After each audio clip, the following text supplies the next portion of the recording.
අපි දැන් ඔන්න රේල් පාරෙන් පොඩ්ඩක් එළියට ආවා.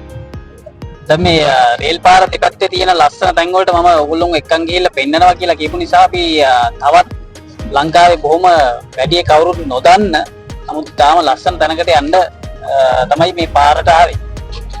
ඒතකොට දැන් මම මේ ඉන්නේ ගම්පල නාවල පිටියේ පාරේ.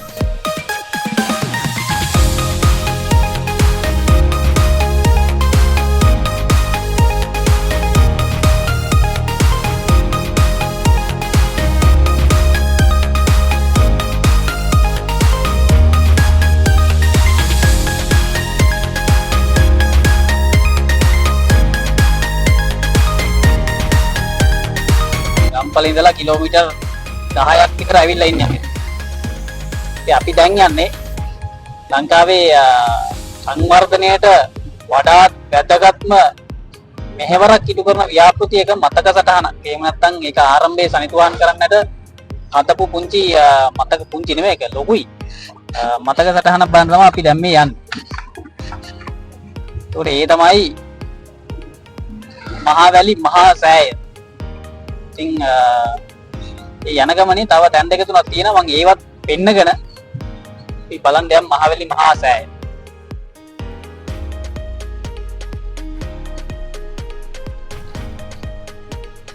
දැන් මේ ළඟ තියෙන බොහොම ලස්සන පාලමක්. මේක වැඩි කවුරුත් දන්නේ නැහැ. මේක මේ මම හිතන්නේ මට පාර පොඩ්ඩක් මගහැරුණාද කොහෙද? හරවගෙන යන්න වෙනවා.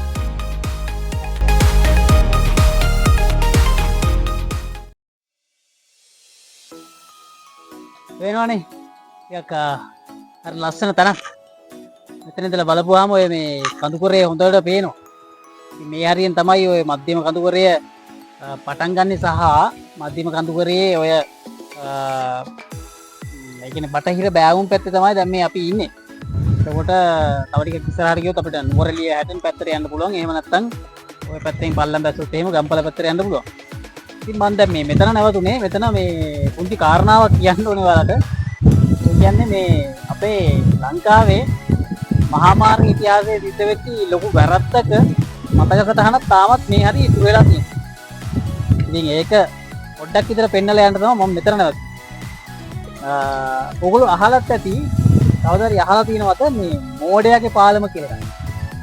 ඉතින් මෝඩයාගේ පාලම කියලා බොහොම ප්‍රසිද්ධ වෙලා තියෙන්නේ. ඒක හදන ඉංජිනේරුවරයාට සිද්ධ වෙච්ච වැරද්දක් නිසා මේ පාලම හදද්දී සිදුවෙච්ච කාර්මික එහෙම නැත්නම් තාක්ෂණික වැරද්දක් නිසා තමයි මේ පාලමට ඒ විදිහට නම් වැටලා තියෙන්නේ. ඉතින් මෙතන ඉඳලා බලපුවාම මේ පාලම අපිට බලා ගන්න පුළුවන්.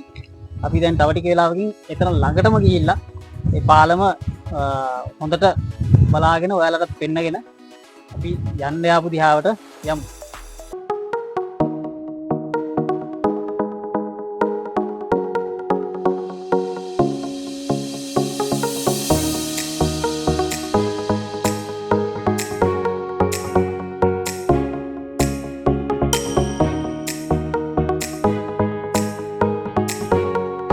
එන්න තියෙනවා මං අර කියපු මෝඩයාගේ පාලම.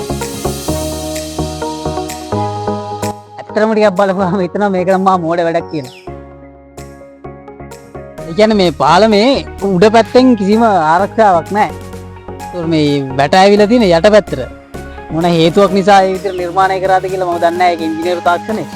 නමුත් ඉතින් මේ බැලු බැලමට හිතෙනවා මේකෙන් මේ ගමන් කරන ඕනම කෙනෙකුට බයක් දැනෙනවා මේක දෙපැත්තට පෙරලයි කියලා. මොකද සෑහෙන උසකුත් තියෙනවා මේක ඉඳලා. පාලමේ ඉඳලා ගඟට.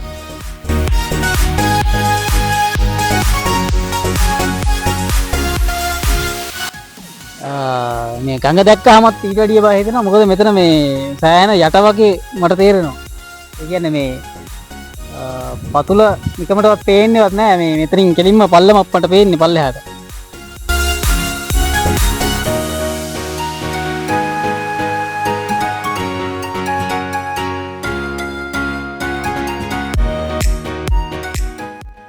ඉතින් මේ හරියට එන අයට නම් මගේ උපදේශය තමයි නාන්න කරන්න මේකට බහින්න එපා.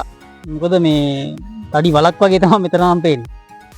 අපිට මේ උඩ පැත්තෙන් පාලම බලන්න යන්න මම හිතන්නේ බෑ. මේ තව අර පැත්තෙන් පාලක් තියෙනවා. නමුත් දෙපැත්තෙන් මේ පාර තියෙනවා. නමුත් මම හිතන්නේ මේකට ආරක්ෂාවක් නැති නිසා තමයි වැඩි එන්න දෙන්නේ නැත්තේ. නමුත් ඉතින් අපි උත්සාහ කරලා බලමු අපිට යන්න පුළුවන් වේද කියලා.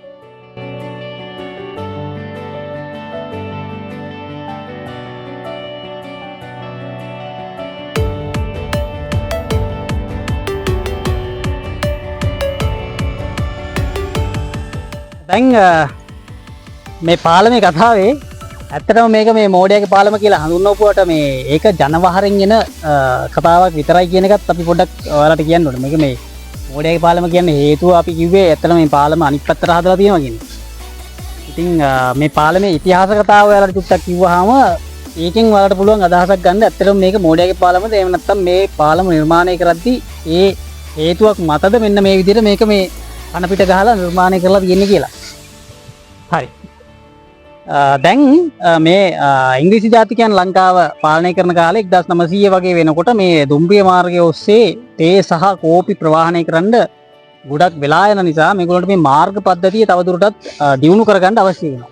ඉතින් ඔන්න ඔය හේතුව මත ඒගොල්ලෝ මේ ප්‍රදේශයේ මාර්ග පද්ධතිය දියුණු කරමින් යනකොට මෙන්න මෙතනදී මේ පාලම නිර්මාණය කිරීමේ අවශ්‍යතාවයක් ඇති වෙනවා. ඒකට 1900 දී විතර ඒගොල්ලෝ තීරණය කරනවා මේ හරහා එහෙම නැත්නම් මේ උලපනේ පාර හරහා මෙතන මහවැලිගඟ හරහා පාලමක් නිර්මාණය කරන්න. ඉතින් ඕක ඉංජිනේරුවරුන් කණ්ඩායමකට තමයි බාර දෙන්නේ. එතකොට දැන් 1903 දී මේ පාලමේ වැඩ කටයුතු ආරම්භ කරනවා. ඒ ආරම්භ කරලා මේ පාලම 1904 නොවැම්බර් 2 වෙනිදා විවෘත කරන්න නියම වෙනවා. ඉතින් ඒ වුණාට පස්සේ ඔන්න ආණ්ඩුකාරවරයා ඇතුළු ප්‍රභූවරුන් මේ ස්ථානෙට එනවා මේ පාලම විවෘත කරන්න මහා උත්සවයක් තියලා. එතකොට දැන් මේ පාලම ගාවට ආවට පස්සේ හැමෝගෙම ඇස් උඩ යනවා. මොකද මේ පාලම අනිත් පැත්තට තමයි හදලා තියෙන්නේ. දැන් මේකේ උඩ නෑ යට තමයි තියෙන්නේ. ඉතින් ඔන්න ඔය කාරණාව නිසා එතන ඇති වෙච්ච ලැජ්ජාවට නිසා ඒ ඉංජිනේරුවරයා මේ පාලමෙන් පැනලම සියදි විනාශ කරගත්තා කියලා තමයි කතාවක් තියෙන්නේ. ඉතින් දැන් ඕකේ ඇත්ත කතාව තමයි දැන් ඕකනේ අපි ජනවහරේ දන්න කතාව. මෝඩයාගේ පාලමේ ජනවහර කතාව තමයි යෝග. එතකොට ඕකේ ඇත්ත කතාව තමයි මේක ඇවිල්ලා පාලම් වර්ගයක්.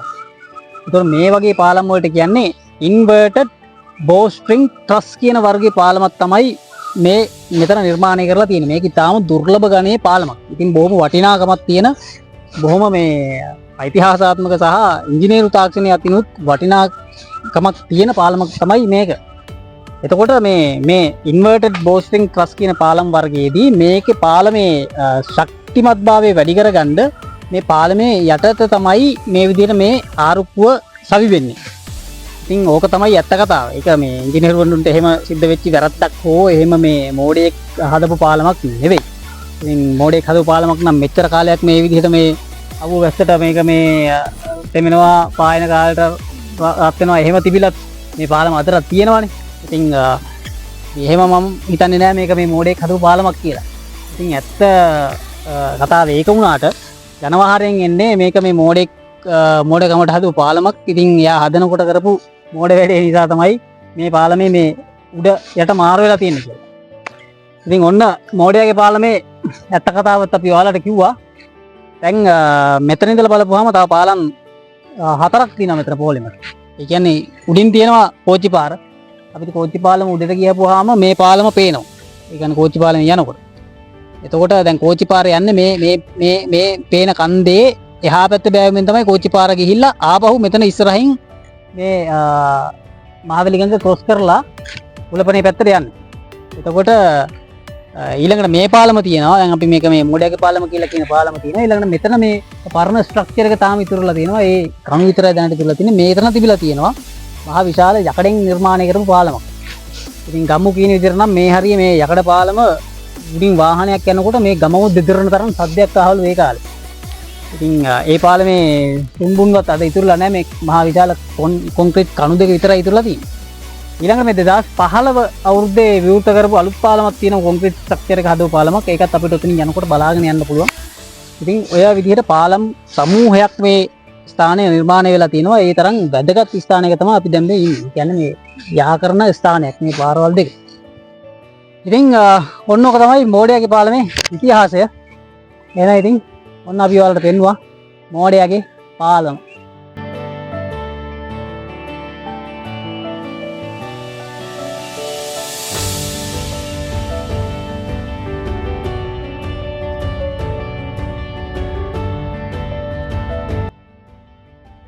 මේක තමයි ඔය මෝඩයාගේ පාලමේ ඉඳලා එන පාර. අද ඉතින් ඒවල් කීපෙකට විතරයි යන්න පුළුවන් මේ පාරේ. මම කැලේ වෙදලා ගිහින්. ඉතින් අපි හිතුවා කැලේ වුණට කමක් නැහැ කොහොම හරි අමාරුවෙන් හරි ඔයාලට පාලම උඩට ගිහිල්ලා පාලමත් පෙන්නුවොත් හොඳයි කියලා.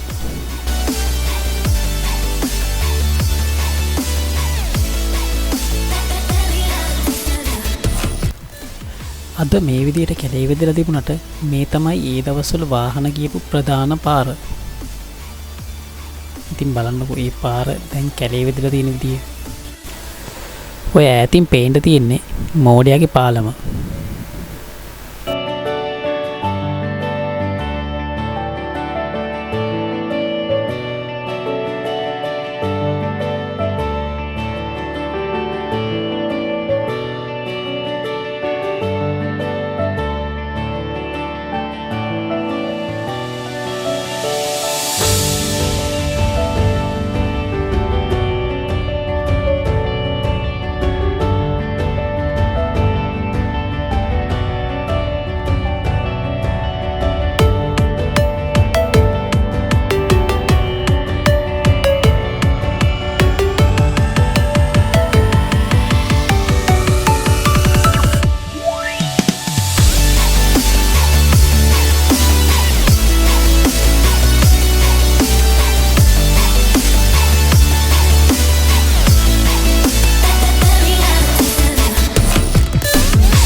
අතර පාර දැක්කම නම් බය හිතෙනවා. සෑහෙන උසක් තියෙනවා මෙතන ඉඳලා. සාමාන්‍යයෙන් අඩි 50ක් වගේ උසක් තියෙනවා මෙතන ඉඳලා. ඉතින් ආරක්ෂාවක් නැති නිසා ඒකේ අයිනට යන එක එච්චර සුදුසු නෑ කියලා මං හිතනවා. දැන් මේ මෝඩයාගේ පාලම උඩට ආපු එකේ මේ පාලම ගැන පුංචි විස්තරයකුත් කියන්න ඕනේ. ඇත්තටම මේ පාලම දැන් 1904 විවෘත වුණාට පස්සේ මේ පාලම භාවිතා වෙන්නේ බොහොම සුළු කාලයක්. ඉතින් ඒකෙන් පස්සේ මේ නැවතත් දෙපැත්තෙන් පාලම් නිර්මාණය වෙනකොට මේ පාලම කාලයත් එක්කම අතහැරලා යනවා. නමුත් මේ පාලම නිර්මාණය කරන්න ටොන් 100කට අධික යකඩ ගිහින් තියෙනවා කියලා ආරංචි වෙනවා. ඊට අමතරව මේ පාලම මෙහා පැත්තේ කොන ඉඳලා එහා පැත්තේ කොනට අඩි 260ක් දිගයි. සහ මේක අඩි 10ක් පළලයි. බොහොම පුංචි පාලමක් ඒ වුණාට දිග පාලමක්. ඉතින් මොකද තමයි මේ පාලමේ විස්තරේ. ඉතින් අපරාධ මේ පාලමේ වුණාට මේ විදිහට අතහැරලා දාලා තියෙන එක මේක මේ කැලේ දැන් හැංගිලා ගියපු පුංචි නිදානයක් වගේ තියෙනවා මෙතනට වෙලා. ඉතින් මේක කවුරු හරි කෙනෙක් ඉන්නවා නම් වැඩි දියුණු කරලා ගන්න පුළුවන් කෙනෙක්, ඔන්න ඒකේ වටිනාකමක් දෙන්න පුළුවන් කෙනෙක් ඉන්නවා නම් ඒ කියන්නේ මේක මම මේ කියන්නේ ටූරිසම් ගැන කල්පනා කරලා, සංචාරක කර්මාන්තය ගැන කල්පනා කරලා මේක බොහොම මේ නිකන් ඇඩ්වෙන්චර් ගතියක් පෙන්වන තැනක්. ඉතින් ඔන්න කැමති කෙනෙක් ඉන්නවා නම් මේ තැන ඇවිල්ලා බලන්න. නමුත් තමන්ගේ ආරක්ෂාව මූලිකව ආරක්ෂාව ගැන සලකන්න බොහොම ලස්සන තැනක්. ඉතින් එන්න ඇවිල්ලා මේවා බලන්න. හැබැයි මේවා දැන් ඉතින් විනාශ වෙලා ගිහින් තියෙන්නේ. මේක විනාශ කරන දෙයක් ඉතුරුලා නැහැ. නමුත් ඉතින් මේ තමන්ගේ මූලිකවම තමන්ගේ ආරක්ෂාව සලකගෙන මේක දියුණු කරන්න හැකියාවක් තියෙනවා නම් මේක දියුණු කරලා මේක ටූරිස්ට් ඇට්‍රැක්ෂන් එකක් විදියට තවත් ඉදිරියට පවත්වාගෙන යන්න පුළුවන් වෙන්න කියලා මම ප්‍රාර්ථනා කරනවා. ඒ වගේම මොකද මේක බොහොම මේ ඓතිහාසික වටිනාකමක් තියෙන මේ පාලමක් නිසා තමයි මම ඒක කිව්වේ. ඉතින් ෆූල්ස් බ්‍රිජ් කියලා මේක ප්‍රසිද්ධ කරගත්තොත් සෑහෙන සංචාරකයෝ මෙතනට ගෙන්න ගන්න හැකියාවක් තියෙනවා.